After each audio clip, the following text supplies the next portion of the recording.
Hey, we're here with Brendan and Ryan from Umphrey's McGee. Thanks so much for taking the time, guys. Appreciate it. What's the biggest misconception about your band, you think?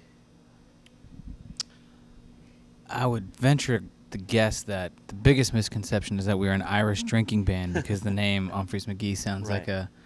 like you go down to your local pub and we would be there at all hours of the day. That's probably the biggest misconception. We do drink and we root for the Irish, but Right. we don't fight. The Fighting Irish, right? Yep. You're both. You went to school at Notre Dame, right? We did. I gotta tell. I gotta be. I'll come correct. I'll come and be honest with you guys. See the comparisons online, at least, to the Dead and Fish. Started listening to you a while back and thought these guys sound nothing like the Dead and Fish. And I guess it comes from the idea that you play two sets, you improvise your music, you allow tapers to come to your show. But I think that's where it ends. I think once you get past the structure of it all, it's actually you're a completely different band into completely different music, right? Absolutely, I agree. I think you hit the nail on the head with all those aspects and why you kind of get lumped into a jam band scene. Right. For that sense. But I think hopefully we've really tried to come into our own and be unclassifiable. Or, and Yeah. I think we try to hit the wide spectrum of music from all ends and a lot of improvisation, even coming back from the Miles Davis way of looking at it or approaching the music. I mean, you guys have always been genre benders in terms of the music that you've made, and whether it's prog rock or now you guys are leaning to more, improvising and dance kind of music. I mean, was that always what you guys set out to do? Was sort of improvise on various themes? I think when we first met, we always talked about making original music. Right. It was always about improving and at least coming up with our own stuff where we weren't as much of a cover band or a bar band. So that was our biggest goal. I mean, you try to feel out the crowd as you progress. You want to do stuff that's more heavy rock and roll. Sometimes it's more dance oriented. Right. I mean, if there's more females there, you want to keep the dance floor moving. Totally. If it's a lot of dudes with beards, you want to keep the prog rock rolling. Right. Yeah, I would say we've always kind of been a product of our influences. Right. And when we first started, we really wanted to get our musical chops up. So we were all listening to Mahavishnu Orchestra and Zappa and anything that had a ripping, like anybody who had a ripping bass player, he was listening to it. Anybody who had a ripping guitar player, I was listening to it. So that's kind of where we started, and that kind of influenced us in the progressive side. And over time, we all go through phases of what we're listening to, and I think that kind of comes out in the music. And at the same, like what Ryan was saying, you kind of read the crowd and you kind of give them what they want. Right. So the trend lately has been all of these kids are into the techno dance stuff. Right.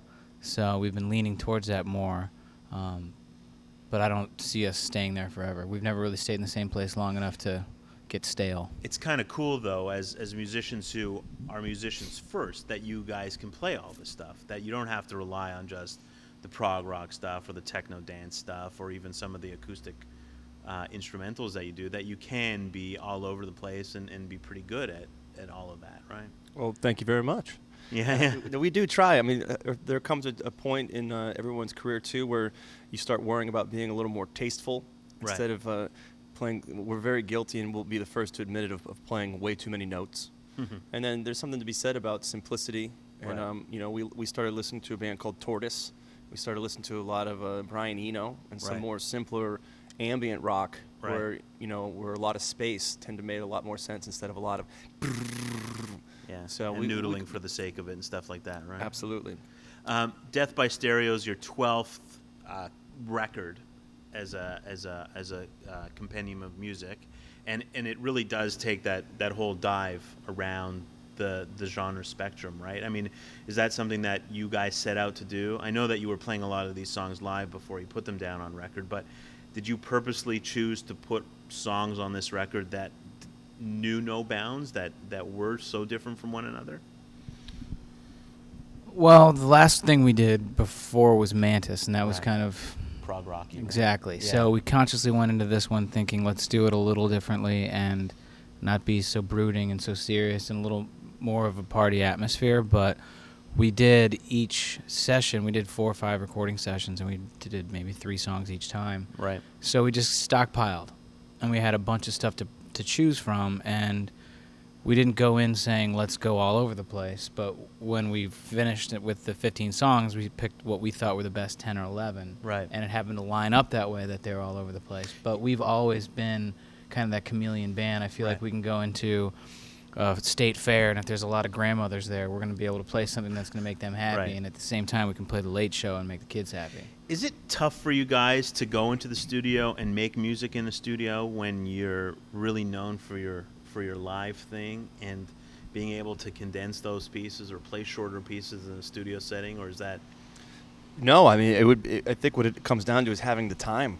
Right. We wish we had more time to go and do that. It'd be great to go into the studio just for 2 weeks and play for 10 hours a day and just see what we come up with. We just, with touring and everything else, is so busy in everybody's life, it's hard to find that time to get everybody together just to do that.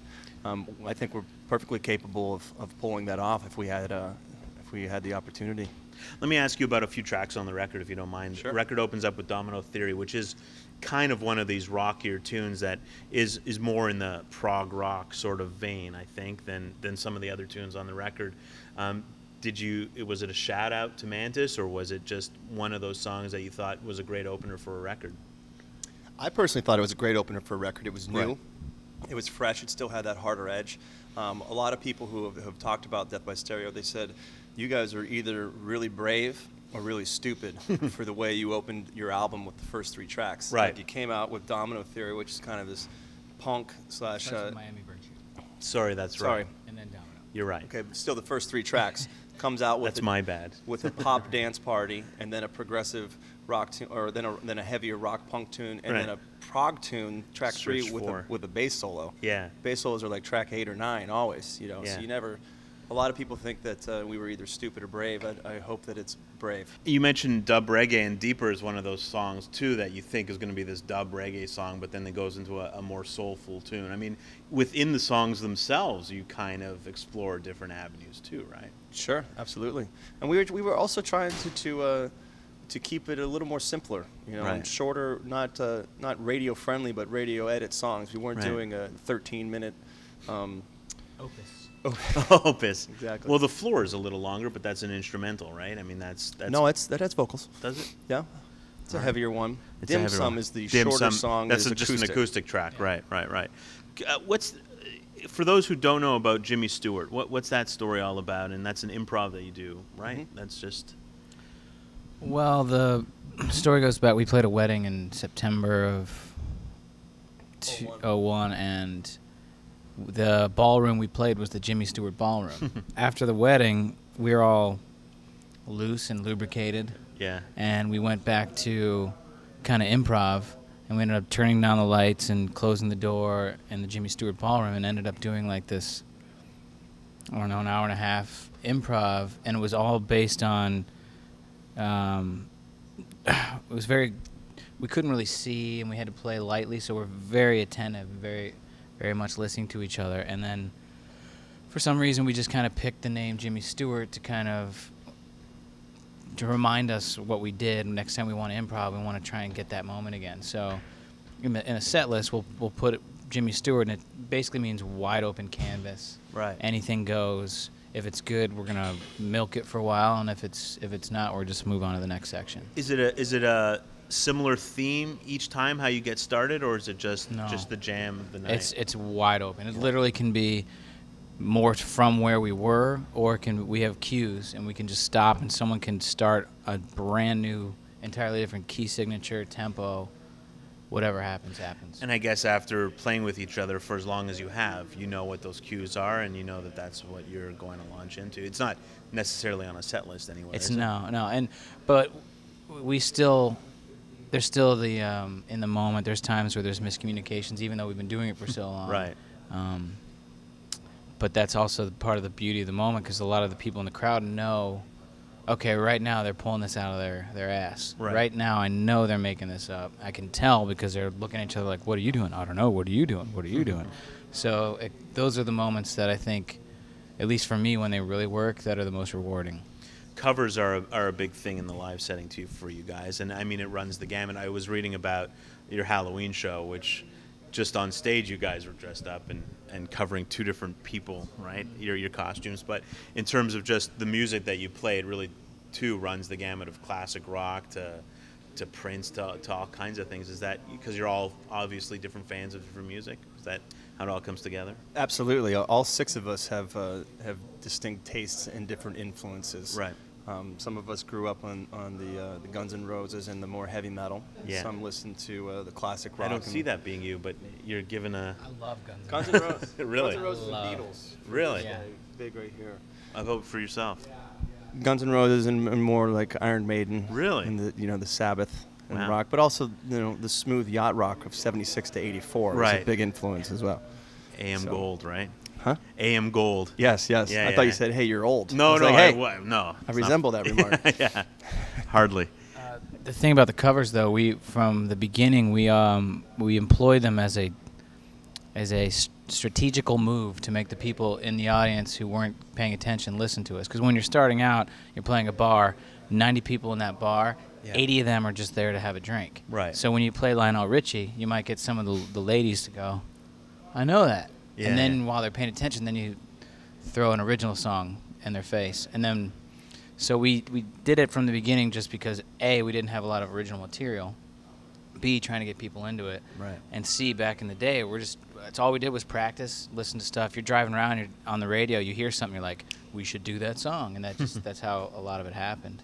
Let's talk about back in the day a bit, because I think there's an interesting lesson for bands that are just starting out in Umphrey's McGee, and that's you guys were Web 2.0 or real social media savvy before a lot of bands were. I mean, you guys have a great website. You were doing the umlive.net thing. You were actually giving tapers tickets to come tape shows so that they would trade shows. I mean, how important was the web and the infancy of the web back in like 2004, 2005 when you guys were really coming into your own to the band and making the band what it is today? For us, it was massive because it instantly allowed somebody in Vancouver to be able to download what we played the night before in Boston, which never happened before. And when I was graduating from college, I was assigned an email address, but we never used it. It was a different world. And so, like, you kind of have to embrace it or just be bowled over by it. And I think it makes it a lot easier for bands to get their music out there nowadays. Right. But it also makes it a little more challenging because there's just so much to pick from now. Yeah. So it helps the Does it level the playing field a little bit? Just yes, because, absolutely. And like things like Napster and all that, I think it only hurts people that can afford to be hurt. Right. Like Britney Spears can afford to lose the money Right. that she would have gained, you know. But you have an open taping policy, Mhm. and so, and it's interesting that you allow people to come to your shows and tape your shows, and that's so that people get what you're doing, so that they can tell their friends who live in a different town to check you out next time that you're in that town. And why have an open taping policy? Well, for example, the first time we played Colorado, we'd never been there. Right. And we sold out a 200-person room. And we had never set foot in the state. And that was all because of the open taping policy and just circulation. And I feel like the best kind of advertisement is word of mouth, because you read something in the paper, whatever, but when your friend's like, hey, you need to check this out, you're going to put a little more credit to that just because they're being sincere and it's legit. Even though you guys don't necessarily play the same kind of music that the typical jam band plays, you are kind of part of that scene, and I mean that's got to have been helpful too, right? Even Absolutely. though you're not the Dead or Fish or the Allman Brothers. I mean, being friends with and you play with No. all kinds of bands all the time, and I mean you're part of the scene and have played festivals as part of the scene without necessarily playing that same kind of music. Do you think that that's been part of the success of this band? Absolutely has, and that scene is not as narrow as one might think. I mean, we're Right. good friends with the New Deal, who are an electronica band From here. from Toronto, and then Right. we're really good friends with Yonder Mountain String Band. Right, that's what I was going to mention. Right. So you got both ends of the spectrum right there, and then what the jam band scene, or however you want to call it, Yeah. is really just a bunch of people that want to see good music and have a good time. Right. So it's not really it's nothing much more than a festival goer. Right. I mean, you can pigeonhole certain types of bands into that group, but really it's just basically people. I mean, we try to play all types of music from bluegrass to electronica. Yeah. So I mean, you can throw us right in the middle of all of it. You know, Greg Allman once said that he's not a member of a jam band; he's just a member of a band that jams. And I guess that's what it is, right? I mean, it's songs for you guys that do extend beyond the 3.5 minutes, or, Sure. or sometimes when it's right, it's a 3.5 minute song, right? But Miles Davis back in the day used to Yeah. do 20-minute sessions, so I guess he was Right. in a jam band too. He you know? was, absolutely, for sure. Coltrane too, right? All of those guys. Thanks so much for taking the time, guys. It's one of these interviews that's eluded me over the course of the time that I've been doing this, and I appreciate your music and your musicality. I mean, you're all 6 of you are really talented dudes. So Thank you, Ira. thanks a lot for having us, and we'll see you real soon. All right, thank you.